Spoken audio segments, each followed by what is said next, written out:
مکے گئے تو اب مدینے چلے جاؤ. پہلے مکے گئے تھے, مدینے چلے جاؤ, پھر مدینے آئے, دروازے پر دستک دی, کیا ہے؟ فرمایا آپ کی بھانجی جوان ہو گئی ہے, آپ کی بھانجی جوان ہو گئی ہے. پھر تو آپ کی بہن نے کہا ہے کرم فرمائیے کوئی اچھا سا رشتہ تو ڈھونڈ دیجیے. فرمایا اپنے حبیب نے بڑے ٹائم پہ آئے, چلو چادر نبوت آقا علیہ السلام کے کشان نبوت میں رہنے والی جس پر حور بھی سلام دے کے رب کی طرف سے انوار و تجلیات کی بارش ہوتی ہو, ام حبیبہ نے چادر اوڑھی, خرامہ چل پڑی.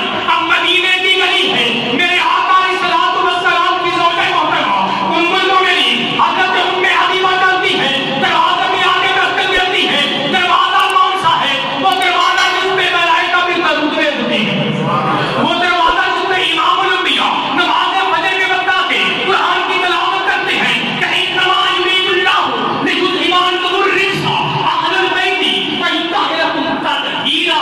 نماز فجر کا وقت ہو گیا, اٹھو میری اہل بیت, اللہ تم پر رحمت بھیجتا ہے. دروازے پہ دستک ہوئی, حضرت علی مرتضیٰ باہر آئے, فرمایا السلام علیکم. جی. فرمایا اما جان کیسے آنا ہوگا, مجھے حکم کر دی, بیٹا آپ کی بارگاہ میں آتا. ام حبیبہ نے جواب دیا, فرمایا میرے لیے پیاسا کنویں کے پاس جاتا.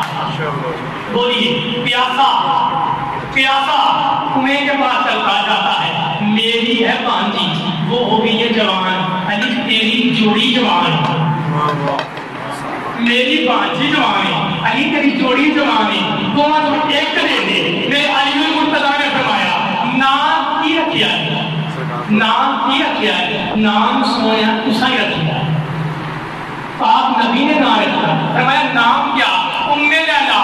میرے علی مرتضیٰ کی آنکھوں سے آنسوں کی برسات شروع ہوئی, جڑیاں آنسوں کی لگی. فرمایا اگر ام لیلا ہے تو پھر حسین کا ہاتھ دیتا ہوں, اگر ام لیلا ہے حسین کا ہاتھ دیتا ہوں, شہادت کر رہا ہوں. فرمایا ابو مرہ ساتھ ہے, ابو مرہ کو آ کے کہا مبارک ہو, میں نے حسین کا ہاتھ دیا, ام لیلا کا ہاتھ دے نہیں دیا, ام لیلا کا ہاتھ حسین کے ہاتھ نہ دیتا ہوں. بولو تمہاری کوئی ڈیمانڈ, کوئی شرط؟ ابو مرہ نے کہا کہ شرط کوئی نہیں, ایک قرض یہ, میں طائف کا اجرا بڑا امیر تھا, امیرہ کبیرہ. مکے والے بھی لے آئے چاندی برات بنا کے, مدینے والے بھی لے آئے, طائف والے بھی آ جائیں گے, سونے بڑا